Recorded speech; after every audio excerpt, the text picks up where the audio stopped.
Hey guys, and welcome back to the Nicola Collective podcast with your host Emilio and Olivia Nicola. And we're going to talk about building side hustles as Christian couples.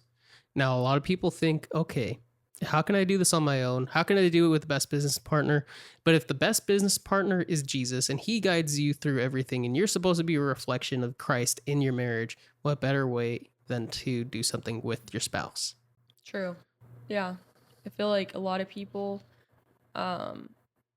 overlook the fact that you can start a lot of things from the comfort of your home and your free time. So being able to do that with someone like your spouse is probably the easiest situation as far as having like a partner. Yeah, because communication is already key. You're supposed to communicate in marriage already. Now, it does get a little bit difficult because things can try to overlap. And that's where it's not necessarily a separation of things where you separate your life from business, but the fact that you allow your life to be fully encompassed by God so that these things that normally can make people fall apart don't affect you.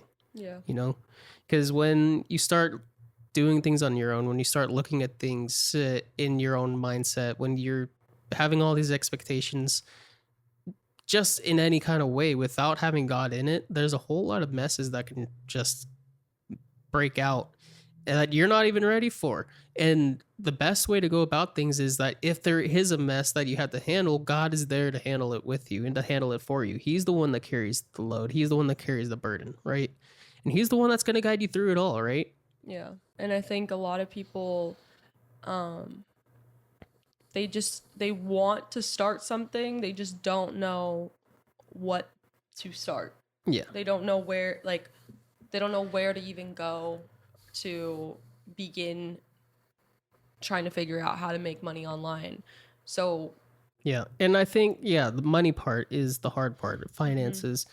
Some people, obviously, in a lot of aspects, you need money to make money. Yeah. You know, and people start side hustles so that they can specifically make money. Most of the time you start a side hustle because I don't think there's really a time where you would do a side hustle if you weren't going to make money. And that's where you need to have faith before your finances, or faith in finances, like putting your faith over it, basically stewarding your finances, knowing that it comes from God first, right? Yeah. So we could look at Matthew 6:33, seek first the kingdom of God, right? And all else will be added to you. Exactly.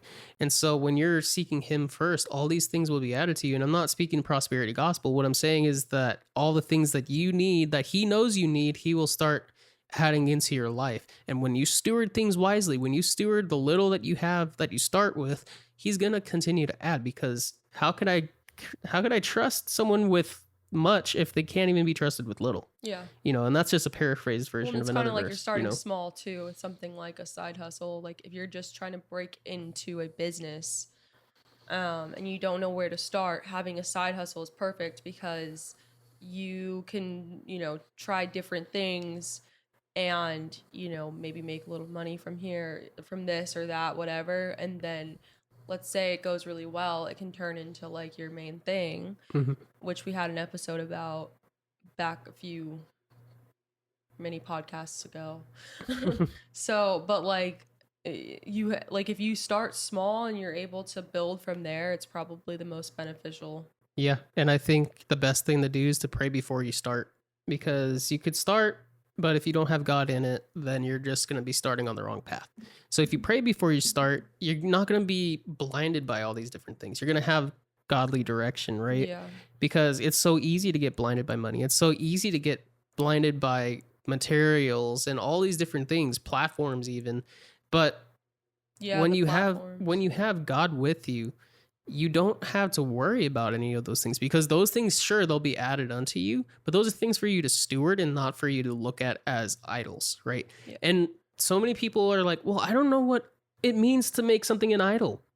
It's when you start putting things before God, when you put things above his purpose, before you put things above his glory and get the glory ahead of him instead of, him getting all the glory. Sure, people can, say like, good job, whatever. But the thing is, it's God that deserves all the glory. You know what I mean? So that's where we need to stop idolization. We need to stop idolizing, stop chasing after money, because guess what? Greed is dangerous. Yeah. Greed is ugly, and it's messy. When it comes to idolization, it's messy. It makes a lot of people, like, it turns a lot of people away, especially. But well, yeah, and also like going like, you know, for if you're doing this as a couple, you know, which not everybody starts a side hustle as like a couple because of like a lot of things, because there's some things where you're kind of nervous about, like, what if this hurts or affects our relationship, or like, you know, what if, you know, someone else, like the other partner is better at it than I am or whatever. But like, I know personal story, like we literally were just like bickering. we were just bickering about just some of the same things, where it's like the time that you put into your business together, like that we put into our business together, is, you know, there's a lot of stuff that goes into it, and there's a blurred line between our relationship and our business. And, you know, that has been one of our biggest struggles, I'd say, in like our marriage is like what Having the right rhythm with having the all of right this. having the right rhythm to like know the boundaries of like, okay, when do we stop working and when do we stop talking about work, or when do we stop talking about you know, finances and work, like whatever it is, like there's a blurred boundary line when like when is enough when is on enough every enough, category, and also like the time commitment each day, like, yeah, because we are able to work from home and have a flexible schedule, we're able to do things that most people aren't able to do.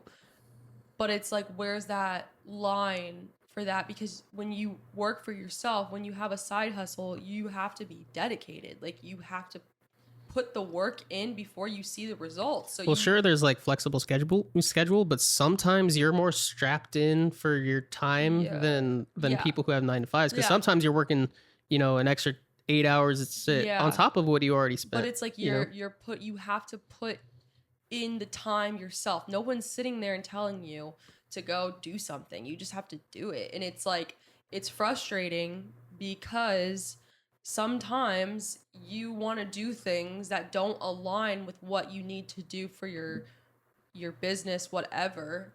And, you know, you'll sometimes be like, okay, well, maybe I can do, and then it's like, no, you have to stay strict. You need to keep your priorities in check. Yeah. And it has to be, and also consulting with your partner first before you commit to things, because, you know, it's very important that like you're able to talk and have open communication about your business and what you're doing in your business. So yeah, and we're not saying like, oh, before you go buy that $2 bag of chips, ask your wife, ask your husband. Like, there's certain things where it's like no brainers, but for big things like time that you're going to spend, for big things like large sums of finances that you're going to spend, or places you're going to be, all these different things, the big stuff you got to consult each other on. The minimal thing, sure, you can consult each other on, like, oh, what flavor should I get, but not necessarily like, oh, do I need to do this? Like, I'm going to give this homeless guy 50 cents or whatever. Like, you're not going to,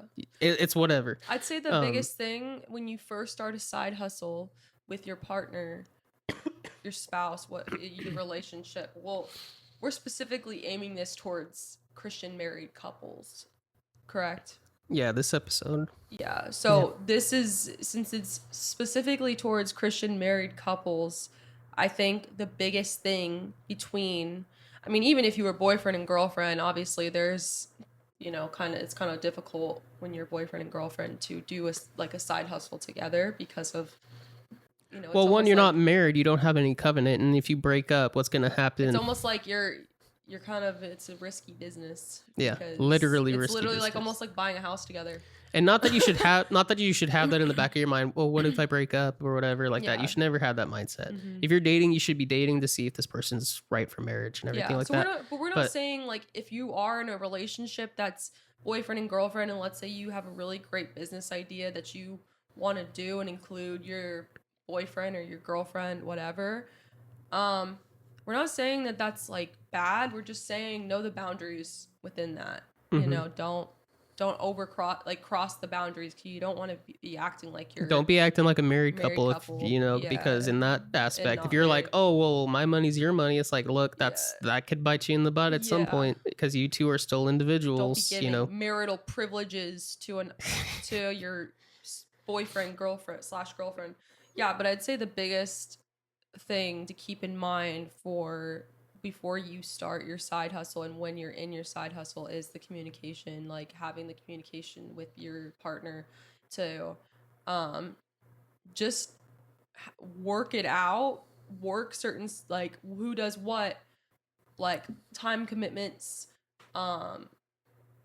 just being able to know how to steward your time, your finances that you put into it, all of that, because when you work with someone, there will be disagreements and you need to have everything ironed out.